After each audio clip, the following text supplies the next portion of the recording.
Brian Cathcart.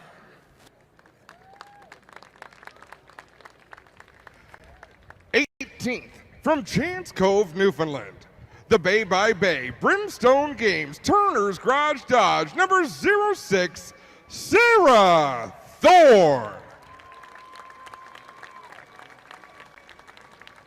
17th, from Placentia, Newfoundland, the Auto Direct USA Winging It Auto Trim Design Chevrolet, number 56, Josh Collins.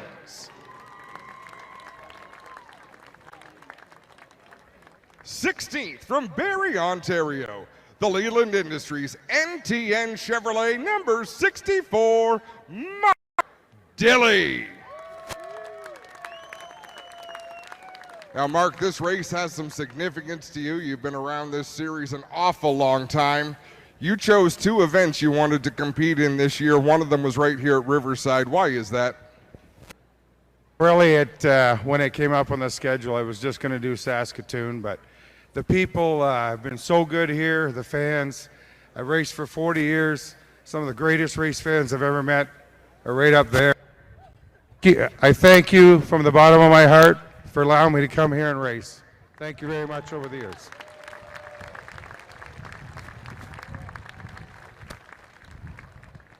Starting 15th, from Torbay, Newfoundland, the Auto Direct USA Winging It Restaurant Chevrolet, number 23, Brandon McFarland.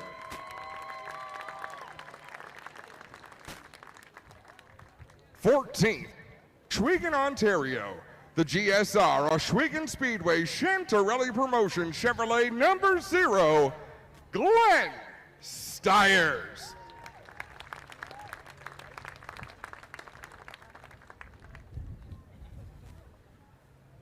13th, from Oakville, the E3 Big Chief Snacks O'Neill Electric Duma Dodge, number 84, Larry Jackson.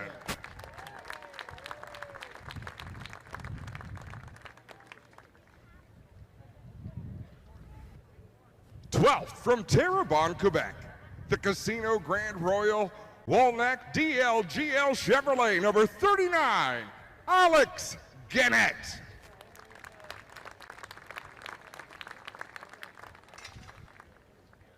11th, from Belleville, Quebec, the Carrossier Pro Color Belleville Capteurs GR Dodge, number 97, Maxime Gauvreau.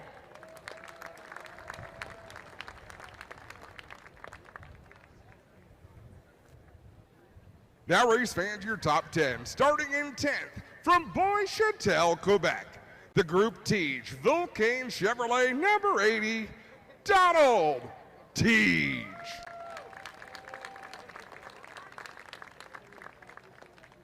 9th, from Oka, Quebec, the Home Hardware Richelieu Ford, number 24, Thomas Neveu.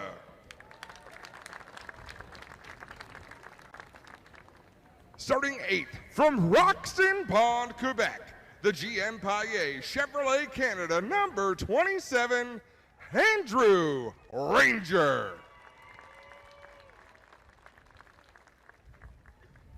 7th, from Port Williams, Nova Scotia, the Janet King Canada Shoreline Trading Post Chevrolet, number 19, Danny Chisholm.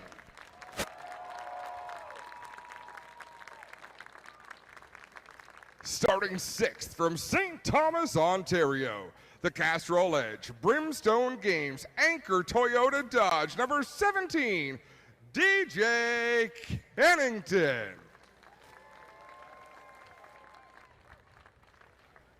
5th, from St. Leonard d'Aston, Quebec, the GM Paillet Chevrolet Canada, number 96, Marc-Antoine Cameron.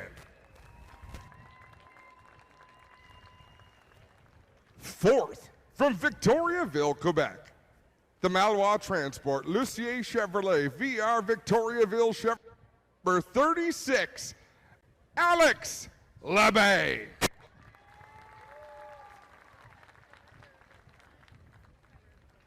3rd, from Trois-Rivières, Quebec, the WeatherTech OmniFab Dodge, number 47, L.P. Dumoulin.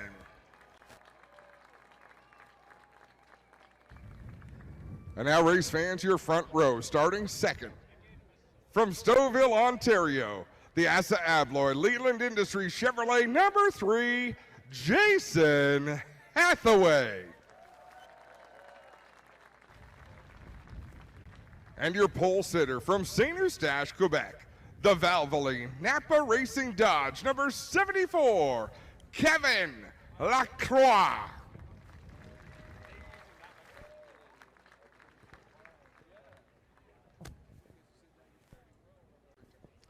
Now, race fans, we ask you to please rise and remove your caps as we welcome Series Chaplain from Motor Racing Outreach, Tom Kipp, to give today's. The microphone only likes it right here. Try that. Good evening, ladies and gentlemen. Let's pray. Our Heavenly Father, we just simply pause to give you thanks for this beautiful day at Riverside, to ask your blessing on our event tonight. I ask you to look out for these brave drivers each and every lap, God. Give them great courage, give them great strength and stamina, help them to finish this race strong, give us a safe race too. Lord, now as we prepare our hearts for these two great national anthems, God, we're mindful of the many ways that you have blessed our nations, that you've kept us strong and you've kept us safe. We ask you to continue to do things. Help us to be mindful of you. Help us to keep you first in our hearts. And we'll give you all the glory. In Christ's name, amen. We ask you to please remain standing as we welcome Noel Fougere to sing the national anthems. O Canada, our home and native land, true patriot love in all of us command.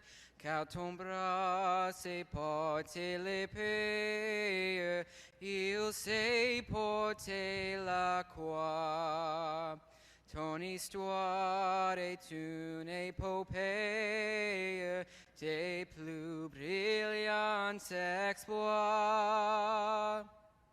God keep our land glorious and free.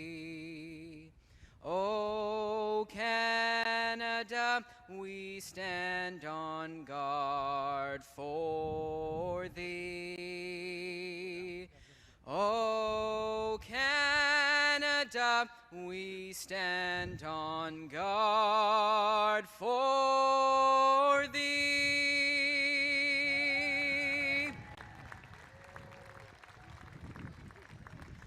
Oh, say, can you see by the dawn's early light what so proudly we hailed at the twilight's last gleaming, whose broad stripes and bright stars through the perilous fight o'er the ramparts we watched were so gallantly streaming, and the rocket's red glare,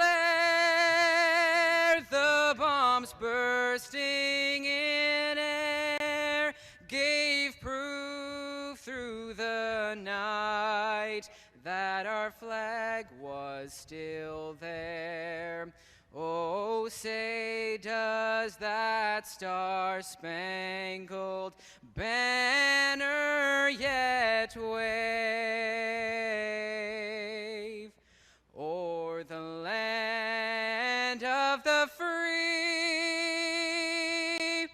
and the home of the brave?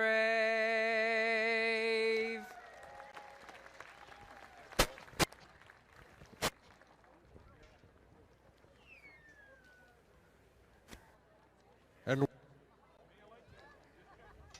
these drivers.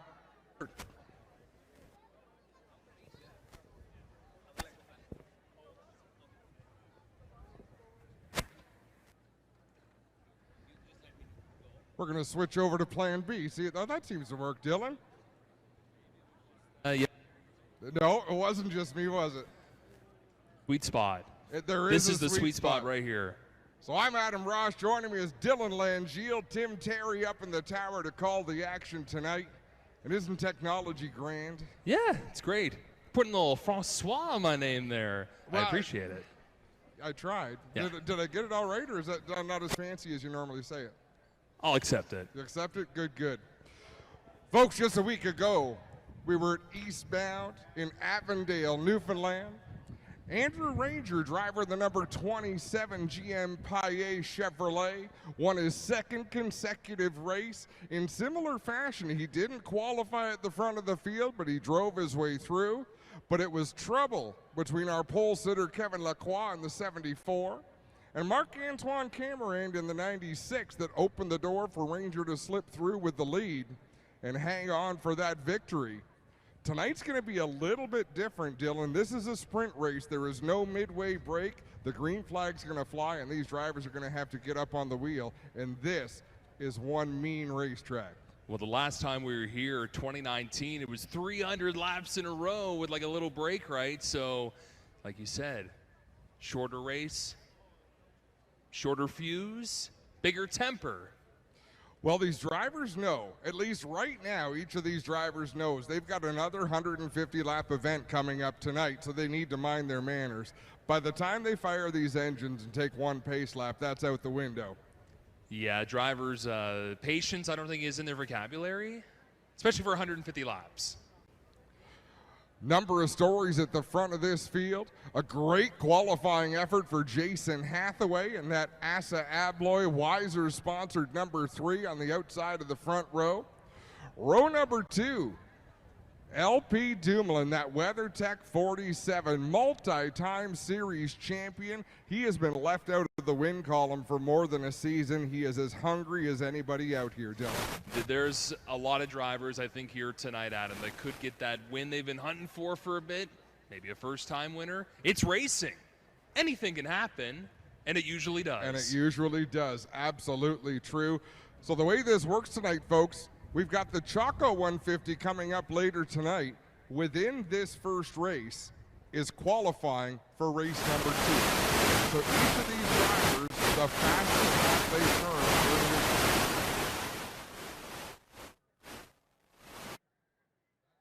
qualifying lap for the starting lineup for the Choco 150 a little bit later on. Now, of course, NASCAR Canada is a little different with procedures. What about caution laps? I remember for the 300, they counted. What's going on with that tonight? Everything counts. Every lap on this track counts. So from the time they roll, they'll have 4 pace laps before we get the green flag.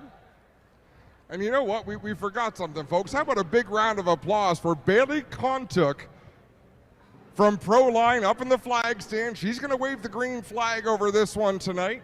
Always fun to have a new race fan up in the flag stand. That is a view like none other. No pressure. Throw the green flag, but don't actually throw the green flag. That's the key. We don't like that. That causes a yellow flag.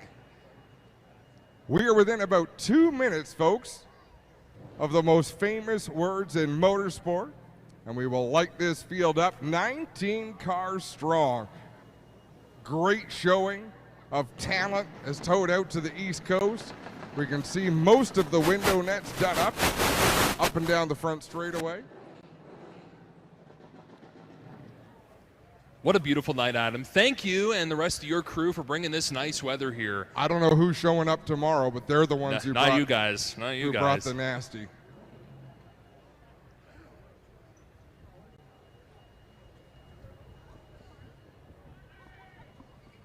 So like Adam was saying, we're just a few moments away from starting the Proline 150, the first feature. Don't forget, we still got a Maritime Pro Stock Tour feature coming up in between all this. And I'm looking forward to that. That's going to be a ton of fun. I've been following the series for a long, long time. So to actually be able to watch a race here and see them do 150 laps is going to be an absolute blast.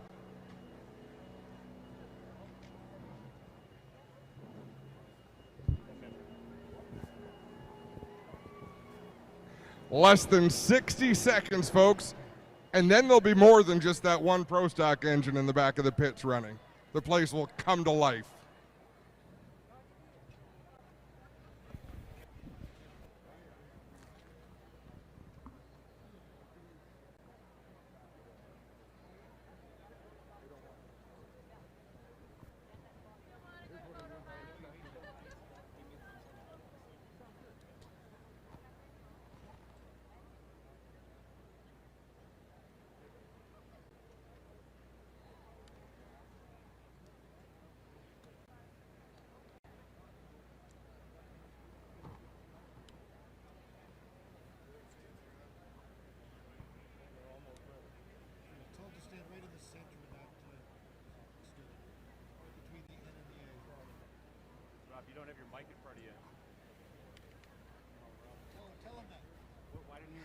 And now, race fans, for the most famous words in motorsport, we welcome Vineet Bazantani, Nova Scotia Region Territory Manager from Proline, to give tonight's command. Drivers, start your engines!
The first of 4 pace laps complete, and I don't know if this is even kosher to say in 2024, but I love the smell of fumes. When these cars fire up down there, there is a special smell, and I absolutely love it. Let's welcome Tim Terry to the program.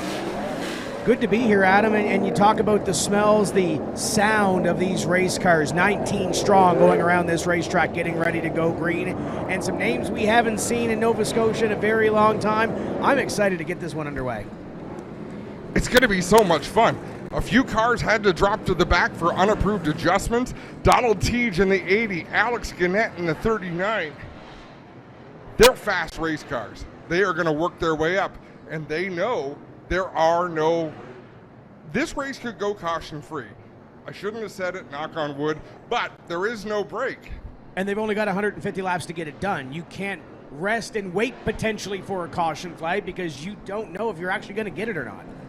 The other thing you need to be wary of, and Donald Teague is a savvy veteran, he knows the next 150 lap race tonight, this is qualifying for that. So maybe he's throwing away his chances at this one, but he has to get a clean lap to get a good time for race number 2. Do you fall back just a little bit in the first couple of laps and let her eat? If he falls back a little bit, maybe we know why. I'm not sure Donald is capable of doing that, but it sure would be an interesting strategy. He's a race car driver at the end of the day. He wants to get towards the front of the field as The field works through corners number 3 and 4. Kevin Lacroix out front in the 74. He loves to lead races. So does the 96 of Marc-Antoine Cameron. The 3 cars between them, they're cruisers. They're designed to be there at the end of the race. Same with the 17 of DJ Kennington. Danny Chisholm is a bit of a wild card. So the 1 to go signal's been given. This field should be doubling up. This is going to be a scramble down the back straightaway. Adam, again, I'm stoked for this race. It's been way too long since NASCAR Canada has been in Nova Scotia. We are changing that here in just a second as the Celtic Ford pace car has the lights off and it's pulling in, Adam. We have got some lineup issues deep in the field. They're getting it sorted out. Race fans, we are about to go green in the Pinty's restart zone for the Pro Line 150. Clean start down into turn number 1. Kevin Lacroix gets out in front. Hathaway assumes his position and gets single file. Behind that, they're still battling for position. Danny Chisholm, that 19 car, slid it into the inside, just up the road. LeBay on the outside, little slide through 1 and 2. He's trying to find a hole into line, Adam, but he can't get there with the 96. Marc-Antoine Cameron in that 96. He has a ton of speed. He loves the bottom of the racetrack. He gets that car down around the yellow line. You'll quite often see the back end coming around, but the front end is always glued to the yellow line. How do you think Danny Chisholm feels right now, Adam? He's got 2 Canadian greats in his rearview mirror, and DJ Kennington, who slides a bit, and Andrew Ranger as they all start to fall in line a bit. He was out at Canadian Tire Motorsport Park for the season opener, and he looked great in that 19. I'm not sure that he's very starstruck because he can keep pace with any of these cars out on the racetrack, but you're not kidding. Those are some, I mean, these are Hall of Fame race car drivers he's out there competing with. Tim, it's a beautiful night here in Nova Scotia and James River as we're single file, the pole sitter of the Pro Line 150. Kevin Lacroix pacing the field, and further back, everyone is scrambling for a spot on the track. Donald Teach to the outside of Larry Jackson for position. He now has the open racetrack he wants as Brandon McFarland just threaded the needle between his teammate Josh Collins and Larry Jackson in the 84. We're seeing some great racing up in front, but Adam, it looks like those cars that you just mentioned kind of slip sliding away right now. Drivers in the middle of this pack, nose to tail. We don't really see that push to get to the front. The guys out back around that Larry Jackson, Josh Collins, Brandon McFarland mark, I think are just trying to get their feet underneath them. Yeah, they're not too concerned about track position right now. They're trying to field these race cars. Remember, Donald Teach is on his way forward. Glenn Steyer's in the 0. He continues to improve. He's got new people working with him on that race car. Jim Ireland, Jeff Lapsevich. That car keeps getting better week in and week out. It's exciting to see him run with the pack just behind Mark Dilley in the 64.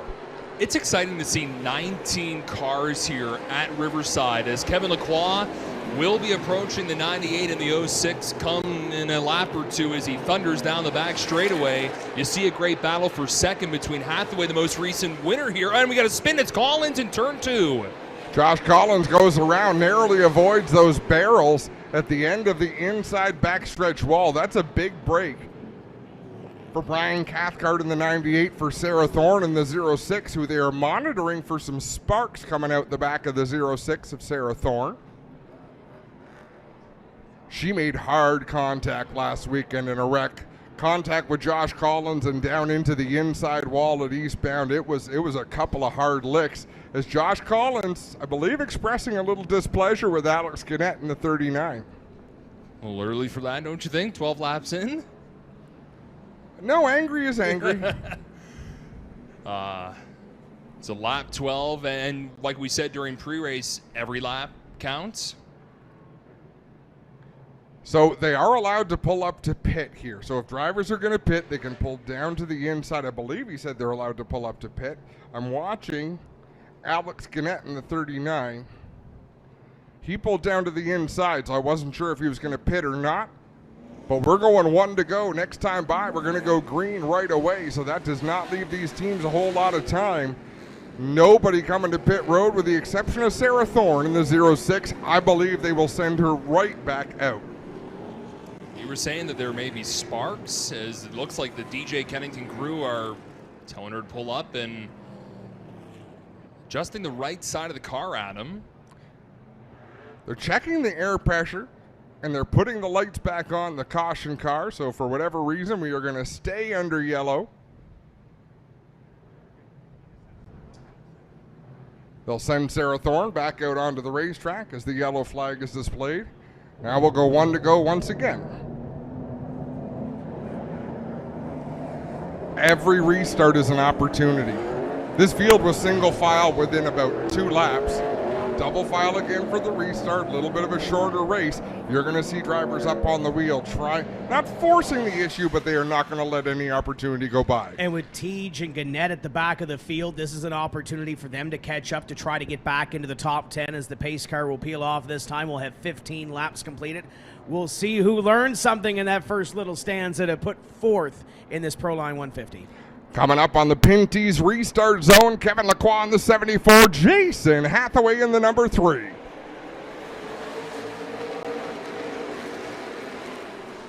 Wow, Lacroix goes right under the yellow line entering turn number 1. I thought he might have lost some speed.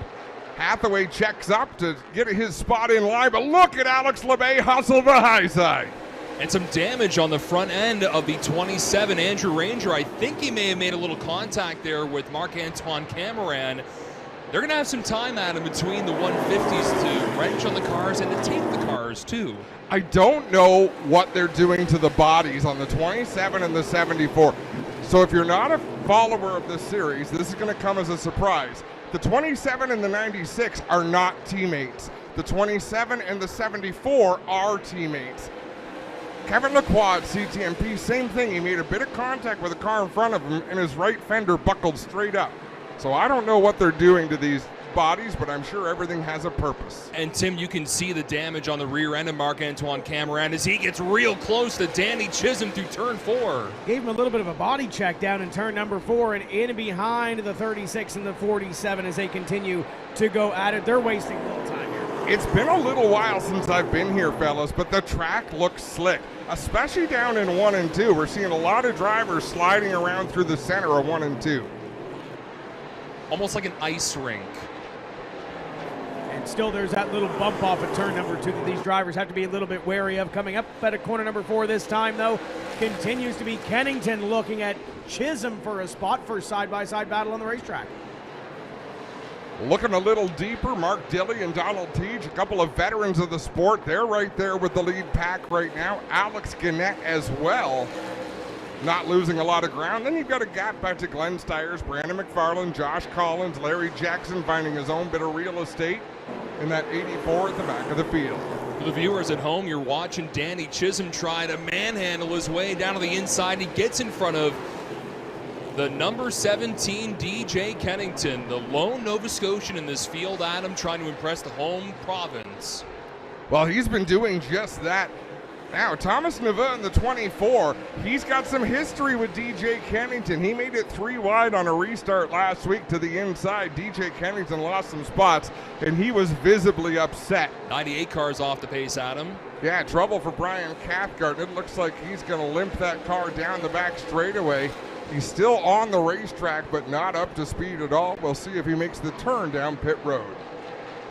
And Tim, that's a drive you don't want to make early on lap 25 of the 150. Yeah, early pit stop for Cathcart as they will pull it in to pit road. Continues to be Kevin Lacroix up in front with Jason Hathaway in second and LP Dumoulin sitting in position number 3.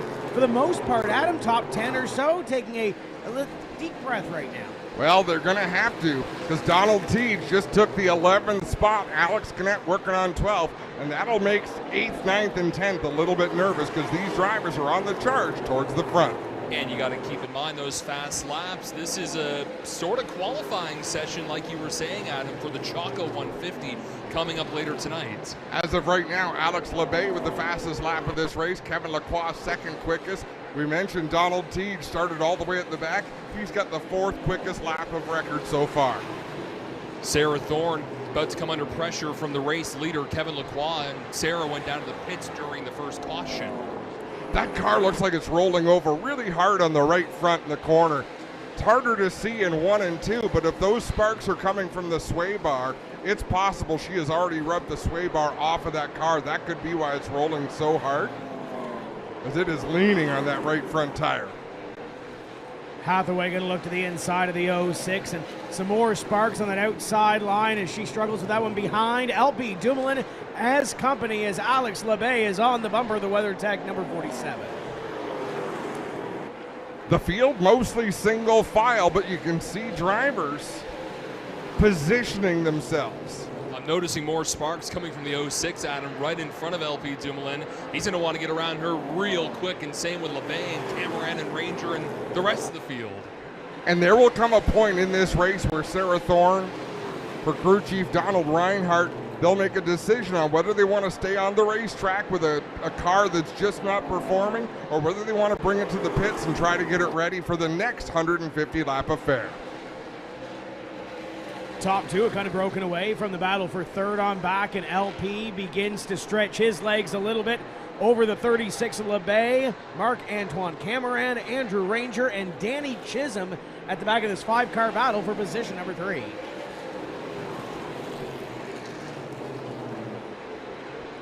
You know, I'd call it a pack, but LP Dumoulin has a bubble around him. He's got about a car length between himself and Alex LeBay, so he's not under as much pressure as Cameron, Ranger. They are all over each other, but LP Dumoulin has a little bit of breathing room, nowhere near as much, though, as Kevin Lacroix and Jason Hathaway. Jason Hathaway, the most recent winner, like we were saying here at Riverside Speedway. What are you seeing, Adam? You about jumped out of your seat and you're standing next to me. No, I was actually just trying to get a better view down to turn number 4.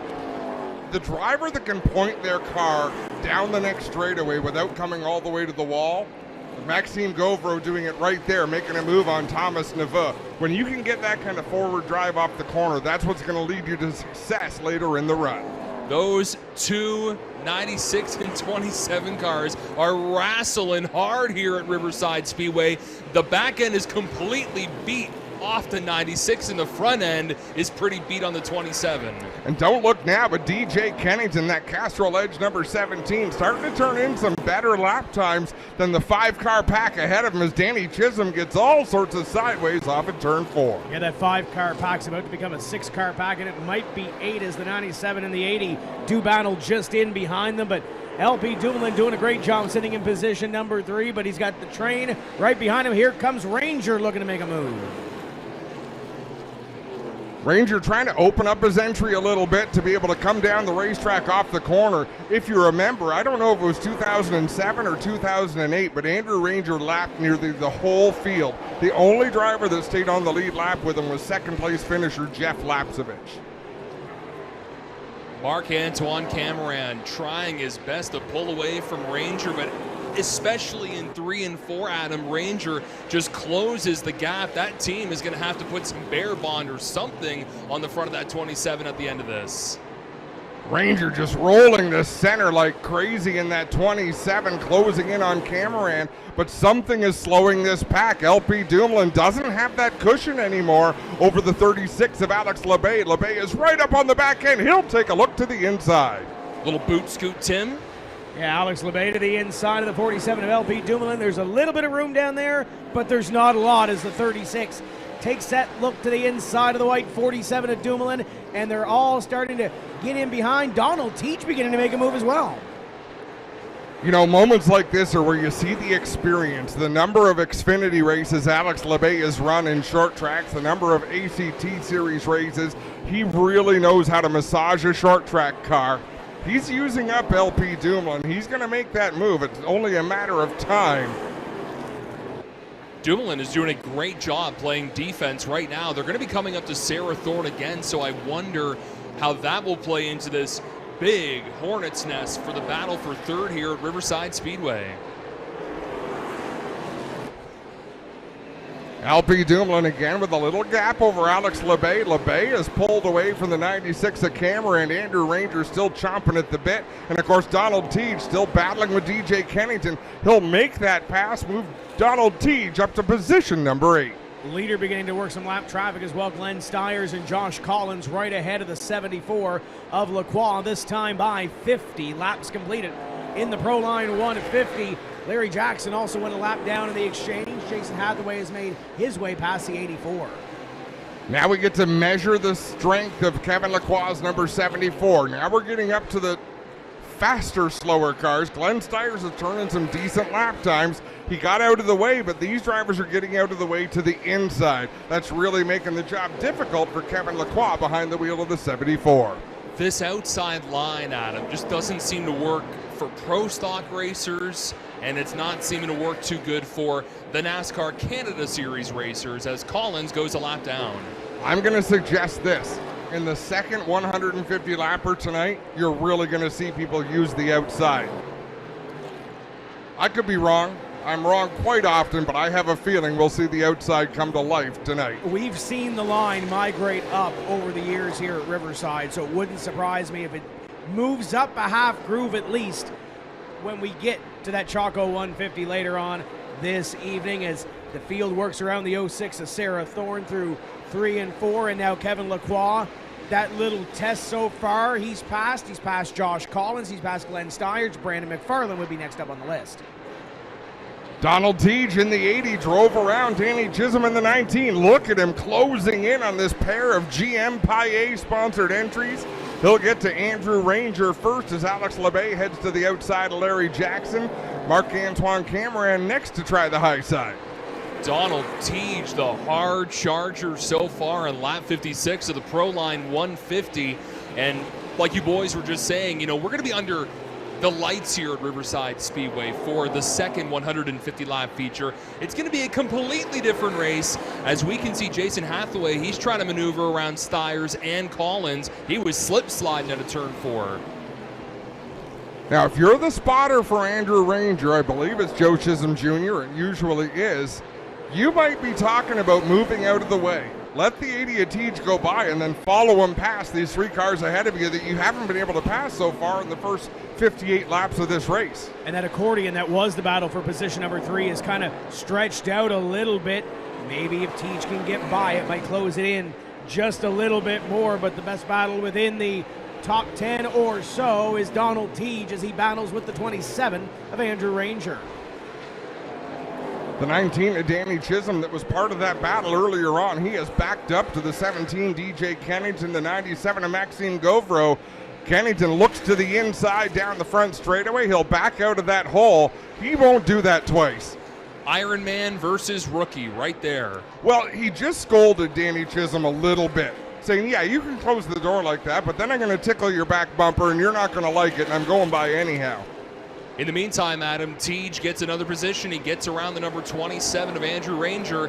That 80 is on rails here tonight in Nova Scotia. See if Andrew Ranger can keep pace with Teague, the driver from Bois-Chatel, Quebec, and that number 80.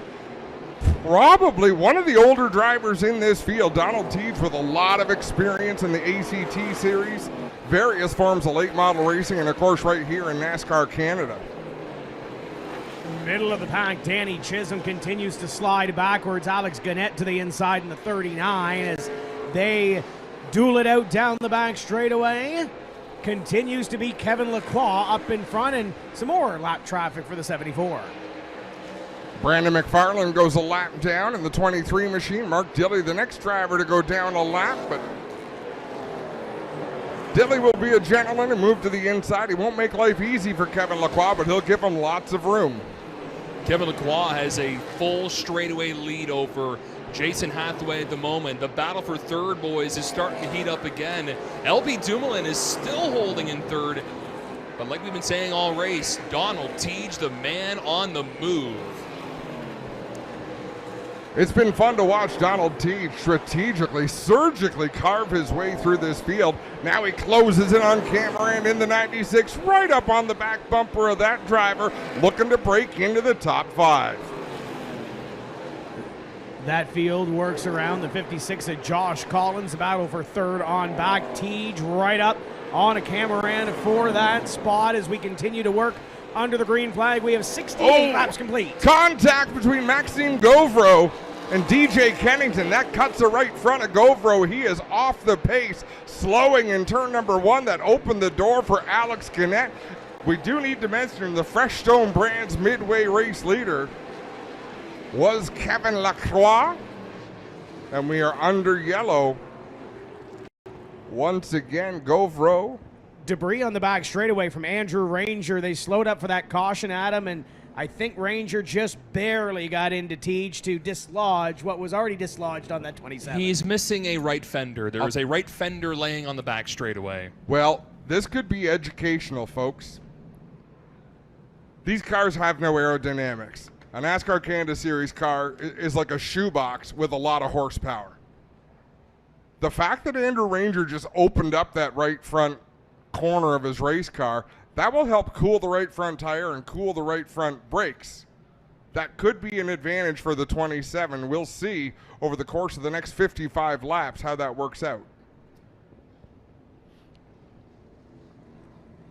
Govro down on pit road. Hopefully it's just a cut tire and the alignment not knocked askew on the 97 machine.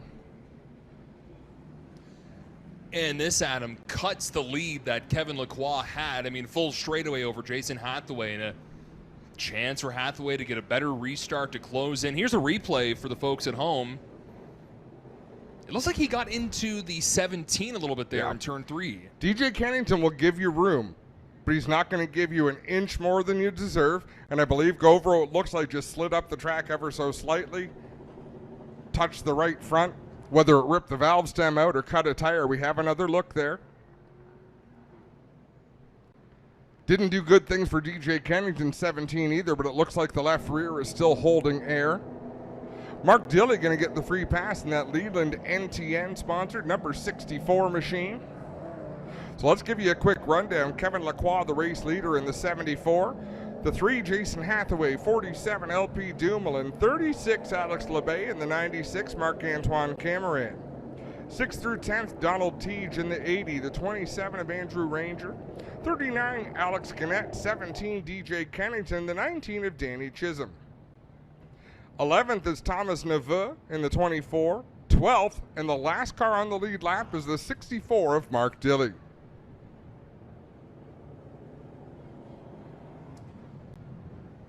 And the cleanup crew down the back straightaway in the Celtic Ford F-150. There was a lot of Andrew Ranger's car laying there out of turn 2, and looked like they're going to stop for another quick moment to pick up some debris. A lot of it came off that car, Tim.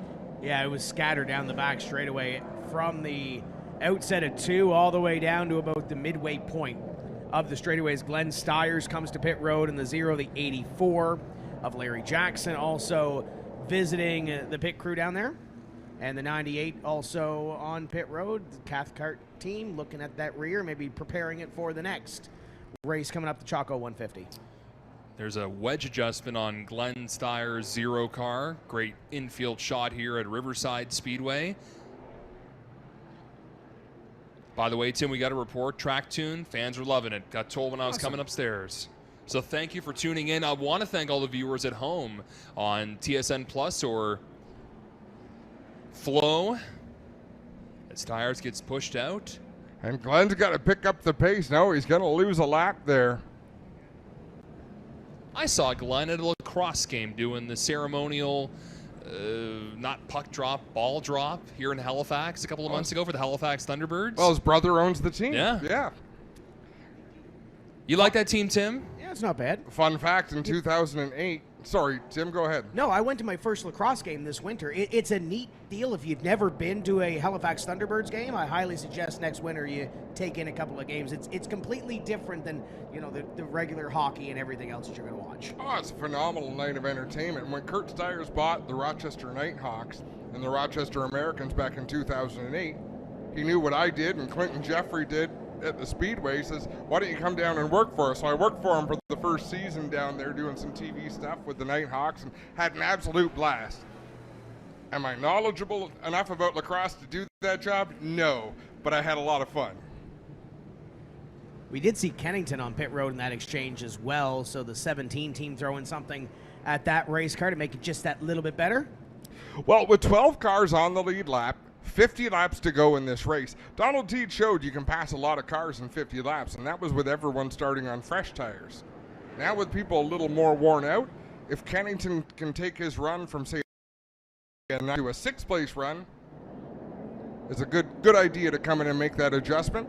We'll find out in about 50 laps from now.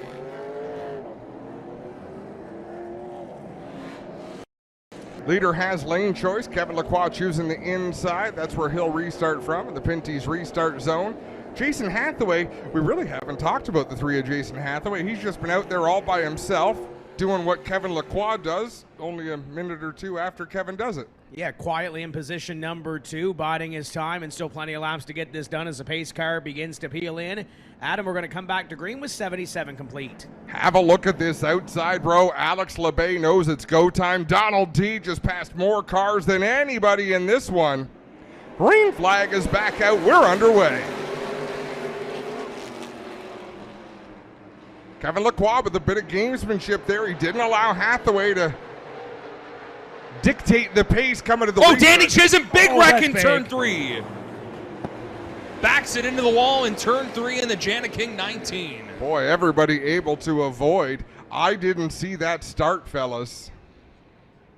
It looked like he just got loose going into turn 3. He was on the high side, Adam, and that 19 car is beat up. Something may have broke on that car the way it went around, but it came out from underneath Danny Chisholm. I kind of hope they towed 2 race cars, because I'm not sure that one is going to make it. Let's have a look going down in 3. The far right side. Oh, he carried a ton of speed truck. If you can show us that again. Okay, this might be a great look. Ooh, and there's no safer barrier here, too. That's not a hung throttle, but I would almost think a brake line might have busted when he went to get on the brakes into the corner or something of the sort, because he carried way too much speed. Although from this angle, it doesn't look it. It looks like it brakes a bit, though. Do you see? Like the speed he carried down into the corner is phenomenal. Man, oh man. That's about the hardest you're going to hit here at Riverside, and to get it turned around is a plus too. Well, I'll tell you, DJ Kennington crashed here in turns 1 and 2 about 15 years ago. DJ has qualified for the Daytona 500. He has run numerous Xfinity Series races. I wonder if something broke on that, boys. The way it went into that turn. You have to think so. Kennington says he had never experienced a harder hit than he did here. Danny, the young driver from the Annapolis Valley here in Nova Scotia. I mean, Tim, he's got another 150 laps coming up soon. Yeah, he does with the RJ Poirier 150, but Danny is climbing out of the car, folks. Hard hit in turn at number 4 for the 19 car. You mentioned he's got 150 laps coming up. He's going to be feeling that one tomorrow. What a tough break. He's walking around well, going to have a look at the back end of that race car. You can see the medical crew also checking in just to...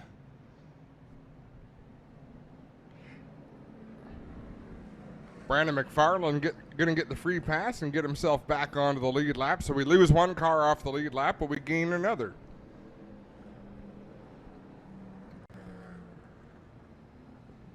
So we're seeing the replay again, and just that speed at him, and Tim, he just carried so much of it. And there's Danny. I mean, your second NASCAR Canada Series race, it comes to an end. Lap 79.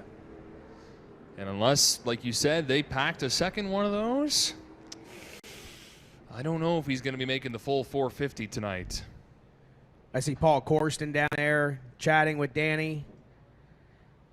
We've seen Danny grow up from Bandoleros to Legend Cars, multi-time Scotia Speed World Track Champion, darn near won himself a Crossroads Time League of Legends Tour Championship. He's done all the southern stuff with U.S. Legend Cars. He's competed in nationals, all those. We may get a word with him here. No, we won't. We have been mic'd up with Todd Lewis a couple of times this year. Todd's doing an interview for the TSN broadcast that you'll be able to watch next weekend. Well, you'll be able to watch these broadcasts the next 2 weekends on TSN. You can just even see the body language that he's talking to Todd of just how dejected he is. No other way of putting it. That Janiking number 19, it looks like a crunched up garbage can, to be honest with you, in the rear end. Yeah, significant damage. They've shortened that thing up significantly. Shouldn't have used significant twice in like one sentence. It's very significant of you to say that. That was a little obnoxious, not going to lie. Wow. Some of the team from White Motorsports heading down to have a look at things. They're not going to like what they see. I believe that's David White, the owner of White Motorsports, walking away. He took a quick look and turned around to head on back, have a quick debrief with some of the crew. We'll find out between races what happened with that race car. In fact, let me check my text messages. Sometimes we get reports from the infield.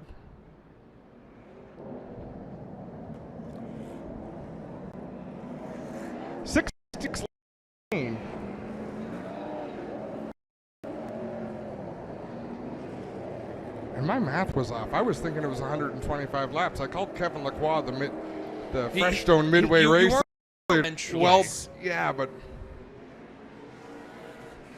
we're going to let you have that moment. It's been a long day, and it's not quite done yet, as the Celtic Ford Mustang is going to pull into the infield after the Nova Scotian backed it into turn 3. And Kevin Lacroix has another opportunity to get the lead in the Pinty's restart zone. Once again, Jason Hathaway trying to time that restart. Kevin Lacroix just doing a fantastic job. Oh, DJ Kennington off the pace in the 17. Looks like he's back up to speed now on the back straightaway, but problems for that 17 in the corners. Yeah, the problems are not stopping Tim. He may have a bigger issue than what maybe we thought, and he is big time slow in turn 1 and 2. That's a tough break for DJ Kennington, but up in front, Jason Hathaway giving the 74 a little bit of a challenge. Has a little bit of company, and behind them, Adam, they're getting close for third on back. Jason Hathaway starting to pour it on here in that number 3. Closes in on the 74 into 3 and 4, following in the tire tracks of race leader Kevin Lacroix. Has Hathaway been saving as we are closing in, and Dumoulin sideways and hits LeBay in turn 1 and 2. So, Dylan, you brought it up before the race. Because yellow flags don't count, the reason Dumoulin finished off LeBay and kept going is he gets his spot where he falls in line. Is that like wrestling? Finish him off. Sort of. Okay. Wrestling reference number 1 tonight, Tim. Yeah, I'm sure there'll be a few of them before the end of the night. Oh, we had some good ones last week. We had Mike Charret, our flagman, doing his best Jimmy Superfly Snuka impression off the flag stand. Here's the replay. And I'll tell you what happened. To save the cars, chase it up the track, he actually took Alex LeBay out with his right rear tire, slapping the tail of LeBay's 36. And kept on motoring around the outside. Are they going to be on each other's Christmas card list? The trouble is, there was no intent there. He didn't intend to spin him out. He just got into the corner too hot. Does it make LeBay feel much better? Not really. You're still angry you're at the back of the field. I've never known Alex LeBay to be a real revenge driver, but he won't be happy about things. Have one more look at that. You see them go down into the corner. Did Cameron help Dumoulin? I was just going to say that. Maybe the 96 gave a little bit of a tip-tap to the back end of the truck. Number 47. Give us another look at that truck, if you don't mind.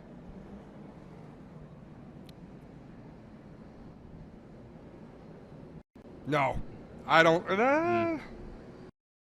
Beer Garden be able to tell us. They got a good view of it. It depends who they're a fan of.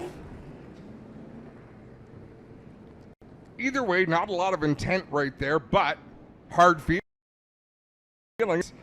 Camarand and Ranger tied for the points lead.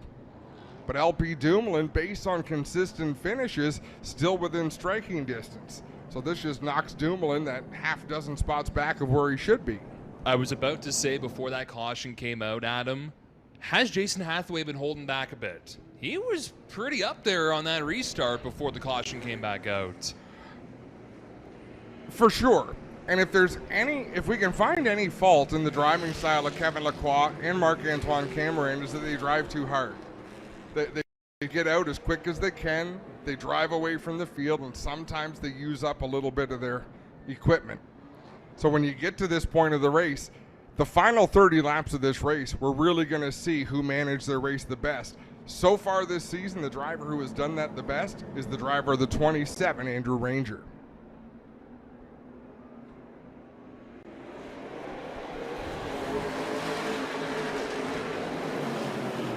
Now Jason Hathaway got a good start that time. He might have got too good of a start leading the way, but now Kevin Lacroix has gotten by the three machines, so that should be deemed an even start.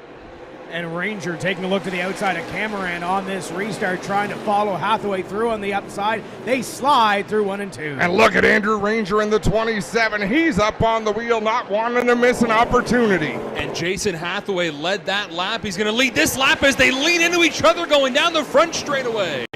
Andrew Ranger driving it deep into the corner in the third spot. And how about the two that started at the back? Alex Gannett in the 39, Donald Teege in the 80.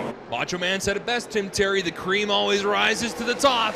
Kevin Lacroix takes lead back on that lap. Hathaway hanging on the Napa Auto Parts 74. Lacroix to the lead. Hathaway right in behind. Little tickle down to 3. Little bump. He'll get to the inside. Kevin Lacroix tried to defend, but Jason Hathaway is very, very good. Is he good? He's sideways, and Lacroix's going to pull away. These two have some history. Sorry, Dylan. Contact between Camarand and Ranger. I think we're going to be saying that word a lot. Take a drink if you hear us say contact, because there's a lot of rough and tumble racing going on here as Ranger gets up to P3.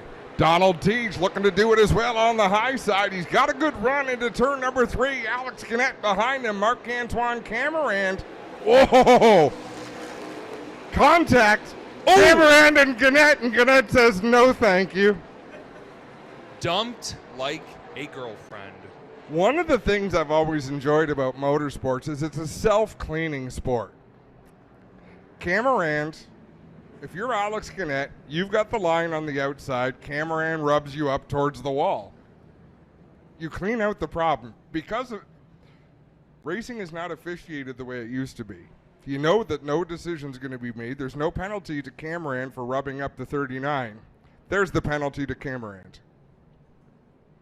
They can all feel good about it. Yep. Isn't it something boys have at it? And you know what? Yeah. Which is it is a bummer. But that was a case, and this happened with Kevin Lacroix and Marc-Antoine Camarand as well last week in Newfoundland. It's not a matter of a bump and run, so that's not Alex Gannett trying to move Camarand to pass him. That's Alex Gannett punishing Camarand for doing him wrong in turn 4.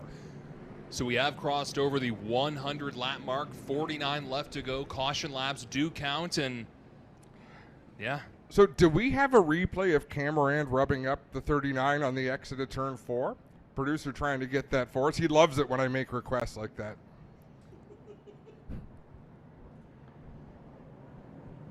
If your sarcasm detectors went off, they should have. Yeah, it did. What a race so far, Adam.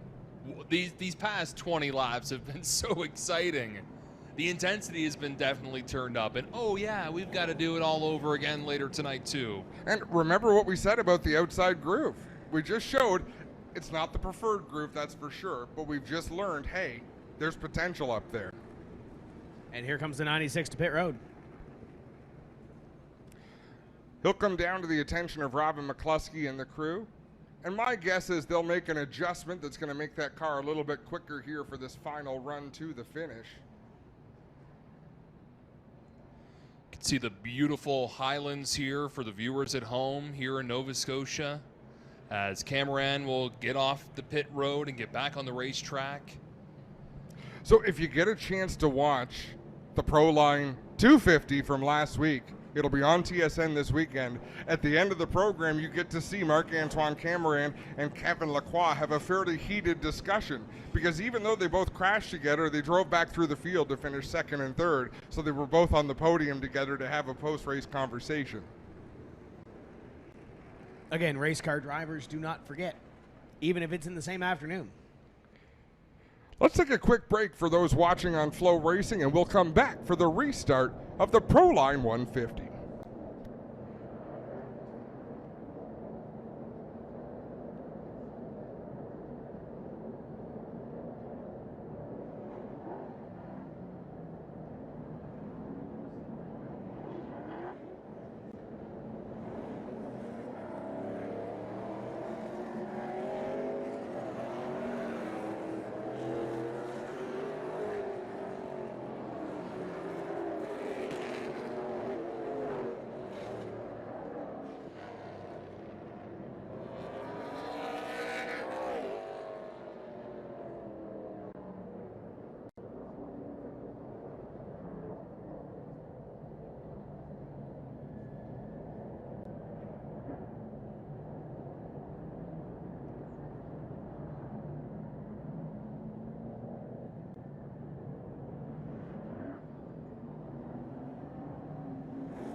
Welcome back to Riverside Speedway, where we have just seen Andrew Ranger, the co-points leader in that 27, shown a black flag. The reason being the loose metal on the front bumper, or the loose fiberglass around the metal. And it doesn't look like he's coming in. He's coming They in just now. did. They said, come this time or you're being posted. He about cut off Donald Teege. If he did that on the streets of Halifax, there may be a set 2. So they're talking about loose metal, but the metal is firm. It's the fiberglass that's loose. And they're peeling it like a Okay, brake maybe I'm open. wrong. They just peeled a big metal. All right, one piece of tape. Good as new. Yeah. That's at least 100-mile-an-hour tape How long is that going to hold? until the restart. Okay, It's, fair enough. so let's have a look at this replay of Gannett getting... So that's not Gannett getting squeezed up. I believe that happened in the next lap. But that does show you the physical nature of the racing that was going on. Yeah, it's been a rough one here so far, Adam, for the Proline 150. The Choco 150 coming up a bit later. We've got a Pro Stock race here for the Maritime Pro Stock Tour Series. Tim, the bar may be set a little high for the Tour coming up. I hope these Pro Stock boys are watching, because the bar is being set fairly high for the RJ Poirier 150 as the lights atop the pace car have been extinguished. We'll go back green, Adam, with 108 laps completed. The one thing I do like about the way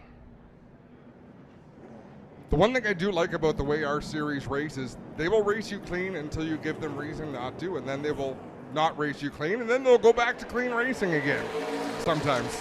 Pinty's restart zone, and Kevin Lacroix jumps on the loud pedal. Jason Hathaway rolls the high side well in that 3 machine. They drag race down the back straightaway. We saw this battle off the last restart. They continue to be door-to-door off of turn 4. The 74 Lacroix leads that lap at the 3 of Hathaway. Great entry, packed it in deep through 1 and 2. Side by side, Lacroix drives it deep. Hathaway's had enough of that. He'll get back in line behind the 74 and try to size him up again. They're side by side for the 3rd spot. Donald Teege down low. He gets all kinds of loose down into turn number 1. That allows Gannett to get the advantage on the backstretch. You've also got the 24 weaseling his way into the top 5 here too, Adam. Well, Thomas Neveu had a great run going last week at Eastbound Speedway, and the gas pedal broke. Yeah, that's what we said. Yeah. Jason Hathaway, as everyone starts to stack up in the meantime saying that, LP Dumoulin stuck between Dilly and Ranger. Hathaway giving the business to the back end of the 74. I think everyone's giving the business to everyone at this rate, though. I'll tell you, Alex Gannett might be in the catbird seat right now because these two are not going to play nice. They have history together.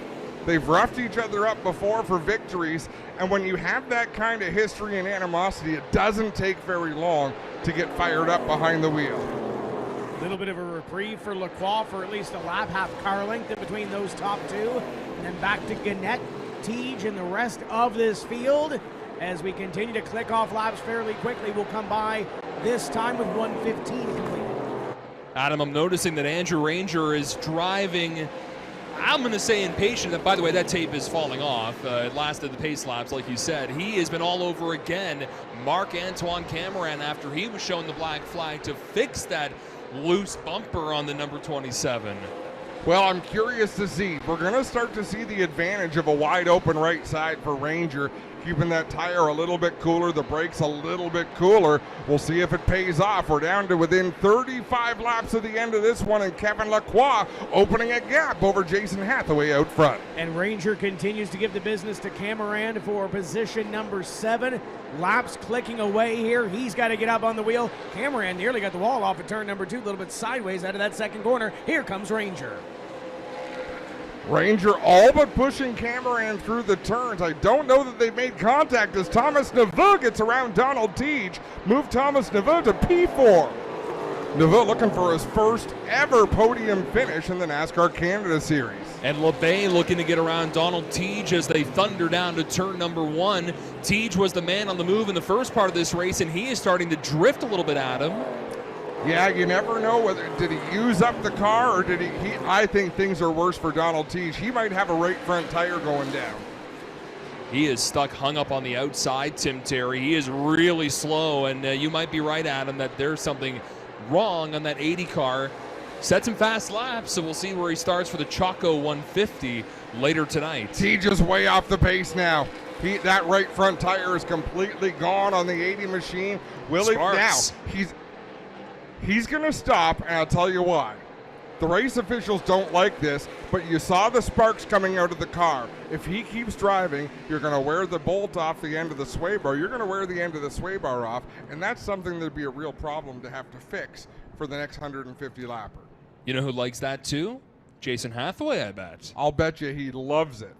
So now Donald Teague can limp that car back to the pits without putting too much strain on the right front. There's no stream of sparks out the back now. It wouldn't surprise me one bit if, although he's racing for an owner's championship, Donald Teague racing the ovals, Alex Tagliani racing the road courses, and he is nursing that car to pit road to avoid scraping the sway bar and sway bar bolt off the right front corner of that car.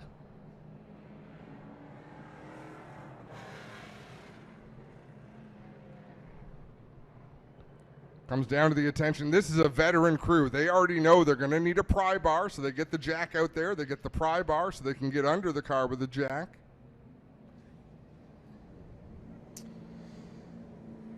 What a show he put on, though, folks. The first half of this race, it was Donald Teague giving a clinic on how to work traffic. So, sorry, Tim, for next race, what are the fast lap times looking like so far? Well, let me tell you.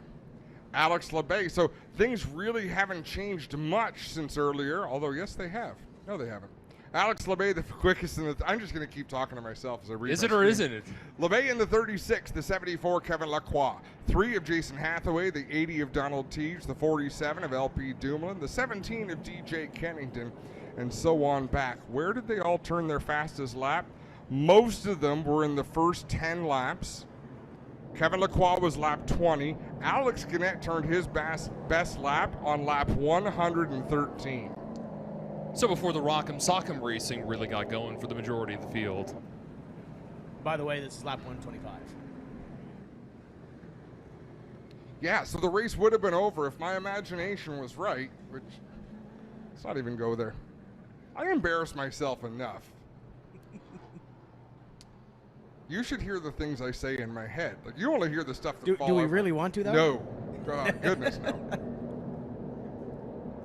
Let's give you a rundown. Kevin Lacroix is the leader. Jason Hathaway, Alex Gannett, Thomas Neva in the 24, Alex LeBay in the 36. 96, Marc-Antoine Camerand is 6th, and it's Andrew Ranger 7th, LP Dumoulin 8th, Mark Dilley 9th in the 64, and Brandon McFarland 10th. 11th is Larry Jackson in the 84, 12th is Josh Collins in the 56. Those cars are all on the lead lap. Safety team looking over turn number 3, picking up a couple of pieces of debris over there on the top side of turn 3. We'll come by this next time and have 127 laps completed of the Proline 150. Still plenty of racing to come here at Riverside International Speedway this afternoon. The RJ Poirier Heavy Equipment 150 for the Maritime Pro Stock Tour comes up next, and then the Choco 150 to close off the evening. Been a great evening so far of racing. Tomorrow doesn't look good, so I'm glad we're getting everything in tonight. No, so am I. The fans deserve to see 300 laps of racing with the NASCAR series and 150 laps of racing with the Pro Stock Tour, and that's exactly what they're going to get. Safety team still searching over this racetrack on the front straightaway. Dylan, beautiful Celtic Ford service vehicle. Yeah, and Celtic Ford's been a part of Riverside Speedway since the very beginning as we start to get the 1-to-go signal from our official in the flag stand, and they're going to re-rack them and stack them at him. There's going to be 22 laps to go in the Proline 150 when we come back around, go green flag racing.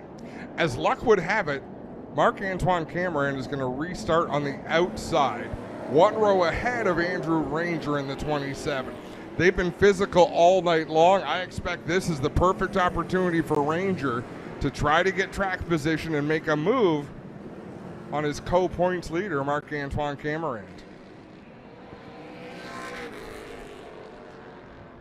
There's a chance, and there always is in racing, this could be the restart of the race right here.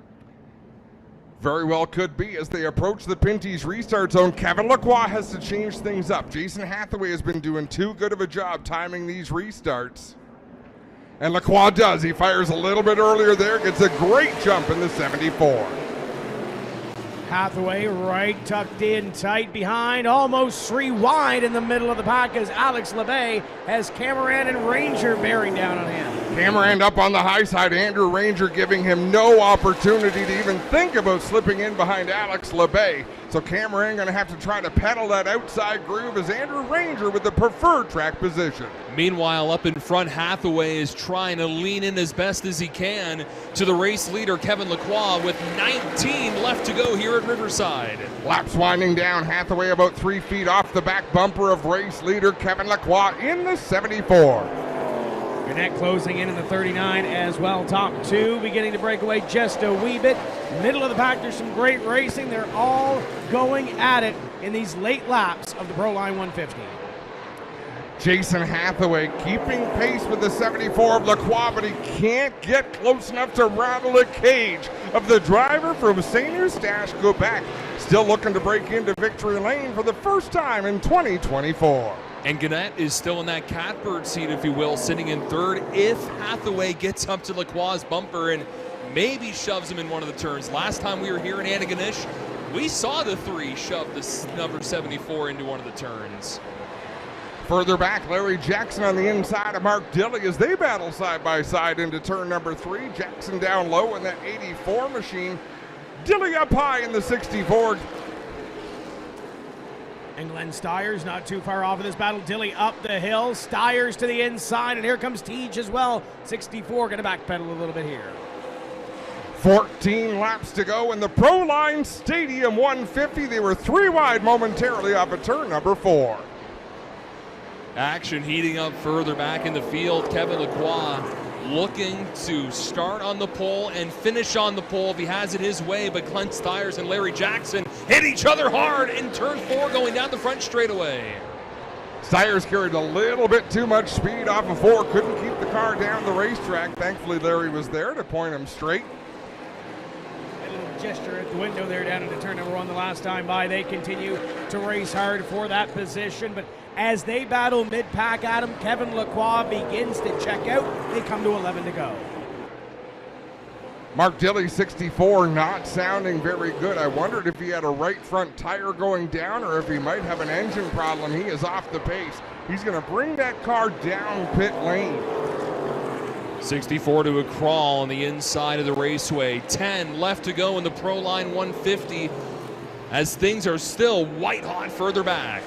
Larry Jackson down low. Donald Teague up high, making the moves in that 80 machine. Glenn Steyer still behind Jackson. He's got DJ Kennington right behind him. They continue to go at it. Kennington putting that pressure on Steyers. The 84 Jackson not too far up the hill. Top 8 or so. Single file around this racetrack with 8 to go. Kevin Lacroix turning 14.9.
The race winner, the 3 of Jason Hathaway, 39 of Alex Gannett. Thomas Naveau with a career best, 4th place finish. Alex LeBay rounding out the top 5. This will tighten up the points. Our points leaders coming into this one tied at the top of the point standings were the 27 of Andrew Ranger and the 96 of Marc-Antoine Cameron. They finished 6th and 7th. LP Dumoulin came into this race 3rd in points. He finished the race in the 8th spot with Larry Jackson 9th in the 84 machine. And Kevin Lacroix made a wrong turn.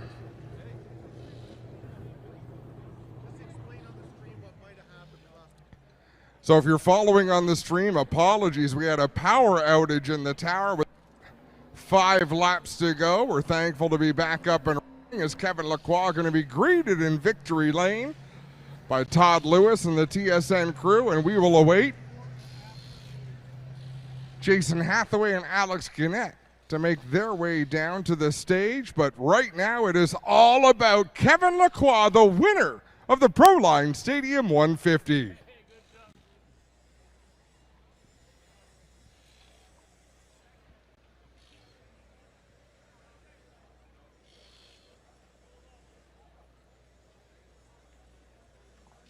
Off, the gloves are off, the Hans device is off. Kevin Lacroix is climbing out of that 74 car once again with the checkered flag to celebrate victory number 19 of his career.